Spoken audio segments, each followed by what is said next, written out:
अवधूत चिंतन श्री गुरुदेव दत्त. श्री स्वामी समर्थ. तुम्हा सर्वांचे आपल्या यूट्यूब चॅनलमध्ये पुन्हा एकदा खूप खूप मनापासून स्वागत आहे. आजचा दिवस तुमचा शुभ जावो. महाराजांच्या कृपेने तुमच्या सगळ्या चांगल्या इच्छा स्वामी महाराज नक्की पूर्ण करोत हीच मी महाराजांच्या चरणी प्रार्थना करते आणि आजच्या व्हिडिओला सुरुवात करते. तर आज आहे आषाढी संकष्टी चतुर्थी. तर आजच्या आषाढी संकष्टी चतुर्थीच्या दिवशी आपल्या मुलांच्या आरोग्यासाठी आणि सुखासाठी आपल्या आईने श्रद्धेने आणि साध्या पद्धतीने करू शकणारा एक अत्यंत असा प्रभावी उपाय मी तुम्हाला आजच्या व्हिडिओमध्ये सांगणार आहे. त्याआधी चॅनलवरती नवीन असाल तर चॅनलला पटकन सबस्क्राईब करा आणि साईडला जे घंटीचे बटन दिलेले आहे तेही दाबायला विसरू नका. याच्यामुळे काय होईल तर तुम्हाला माझे नवनवीन व्हिडिओ जसे अपलोड होतील त्याचे नोटिफिकेशन सर्वात आधी मिळेल आणि तुम्ही तो व्हिडिओ बघू शकाल. चला तर मग व्हिडिओला सुरुवात करते. तर उपाय खूप साधा आणि सोपा आहे. आपल्याला खूप श्रद्धेने हा उपाय करायचा आहे. तर बघा, संकट टळवतो तो गणपती आणि संकट टळली की आयुष्य होतं आरोग्यपूर्ण आणि आनंददायक. पण आरोग्य फक्त शरीराचं नाही, मनाचं, विचाराचं आणि नात्याचं सुद्धा असतं.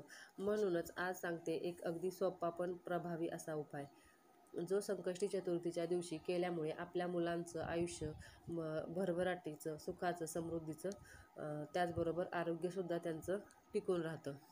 तर बघा, तुळशी पानाचा आणि मंत्र जपाचा हा उपाय आहे. उपाय खूप साधा आहे. आज संकष्टी चतुर्थीच्या दिवशी सकाळी किंवा संध्याकाळी, सकाळी 6 ते 10च्या वेळेत केला तरी चालेल, पण माझा व्हिडिओ उशिरा येत आहे त्यामुळे तुम्ही संध्याकाळी सुद्धा हा उपाय करू शकता. संध्याकाळी 5 ते 7 या वेळेमध्ये तुम्ही करू शकता.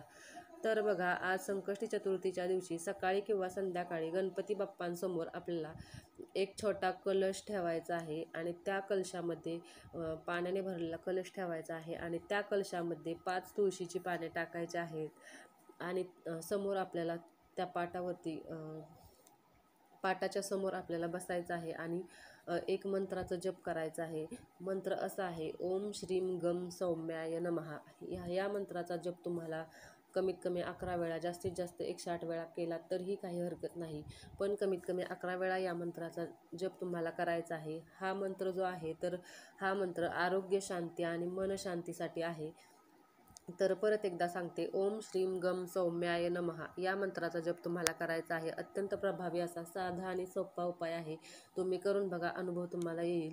तर त्यानंतर त्या कलशामधील पाणी आपल्या मुलांना एका चमच्याने पाजायचे आहे किंवा मग थोडंसं पाणी त्यांना प्यायला द्यायचं आहे. जर पाजता येत नसेल तर कपाळाला हळूवारपणे स्पर्श करायचा आहे त्या पाण्याचा.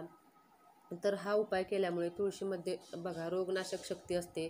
मंत्र जपामुळे मन शांत होतं आणि सकारात्मक ऊर्जा निर्माण होते. बाप्पाचं स्मरण आणि तुळशीचं स्पर्श हे सुख, शांती आणि आरोग्य दोन्ही याच्यामुळे मिळतं. हा उपाय घरात रोज करायला खूप साधा आणि सोपा आहे. रोज करणं शक्य होईल, पण संकष्टी चतुर्थीला जर केला तर अत्यंत शुभ ठरतं. तर आईच्या हातून तुळशी पानाचं अमृत आणि बाप्पाच्या कृपेचा मंत्र हे मिळालं की मुलांच्या जीवनात त्रास, दुखणं टिकूच शकत नाही. आरोग्य म्हणजेच खरा आनंद आणि आनंद म्हणजेच बाप्पाची कृपा. तर अगदी छोट्याशा माहितीसोबत झाली सेवा महाराजांच्या चरणी रुजू करते. व्हिडिओ आवडला असेल तर लाईक करा. चॅनलवरती नवीन असाल तर पटकन चॅनलला सबस्क्राईब करा. पुन्हा भेटूया अशाच एका नवीन आणि माहितीपूर्ण व्हिडिओमध्ये. धन्यवाद. श्री स्वामी समर्थ.